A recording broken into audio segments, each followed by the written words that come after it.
My name's David. And I picked out for the thing that I am most like is my 1999 Yamaha V-Star Violet Sparkle. Now, I may not look like a biker, but this motorcycle is a big part of who I am. When I first went to the used cycle lot up in Wisconsin, as soon as I saw her, it was love at first sight. They tried to upsell me, cross-sell me, whatever you want to call it, but I had it in my heart that this was my baby. Riding a motorcycle is not only amazing for the spirit, but this machine and I are a lot alike. My motorcycle and I are much alike in three ways. One, we're both aesthetically pleasing. Two, we both recently definitely gained our fair share of mileage. And three, we're both quiet. Now, she is sleek and low slung. She has a classic cruiser style body, and it's what most people picture when they think of a motorcycle. She's painted a deep, rich violet all over. She has a graphic overlay of crocodile skin, or lizard skin, whichever you actually prefer to call it.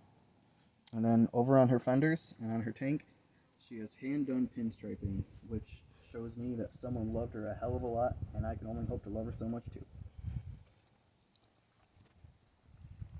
Now, as far as I go, I like to think I look pretty good, at least some days in certain light, like dark. I have long curly hair that I've been growing for 10 years. I have big, crazy gray-blue eyes, and I have my auburn beard, which really stands out. And I like to think that my pale skin, in contrast to her purple, it's kind of like my paint job. It makes me feel really good that her and I can kind of be on the same wavelength in a couple ways. In fact, we've even had people ask to take pictures of us together.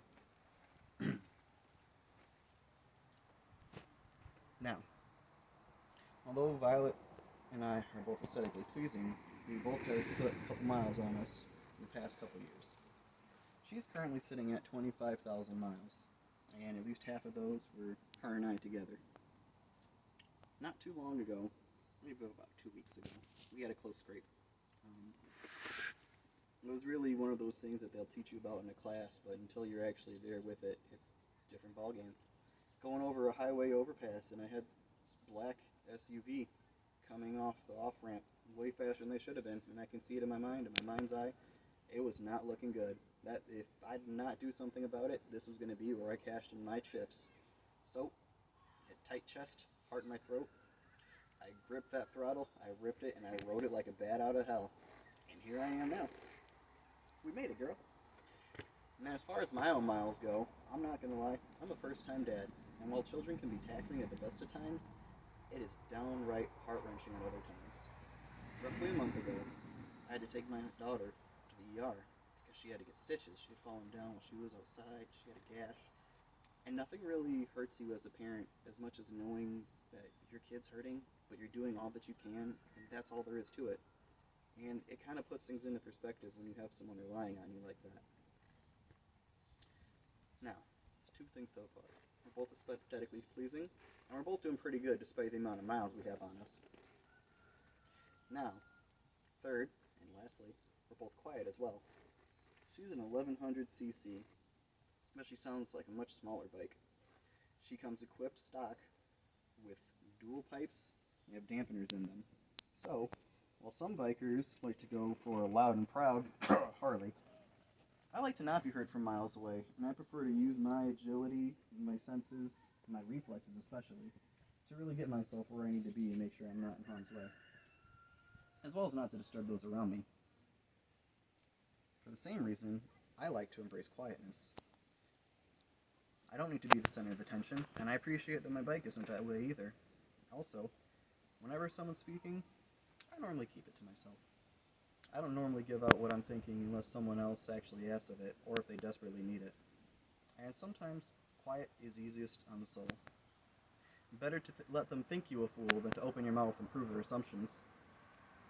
Now, finally, my baby, Violet Sparkle, and I are a lot alike in three ways. We're both aesthetically pleasing, we both racked up miles, and we both fairly quiet, at least when we want to be. While motorcycle riding may not be for everyone, it's a big part of who I am. It brings me freedom, and it brings me solitude. And that's often hard to find with all our busy lives going on. Everyone deserves to have something in their life that makes them as happy as Violet Sparkle makes me. When I think of all the reasons that I ride, I'm reminded of a quote by Aaron Perang. Either push your limits or suffocate in your comfort zone. Riding into the wind on the back of my baby can breathe easy, and I know that I'll always be feeling free.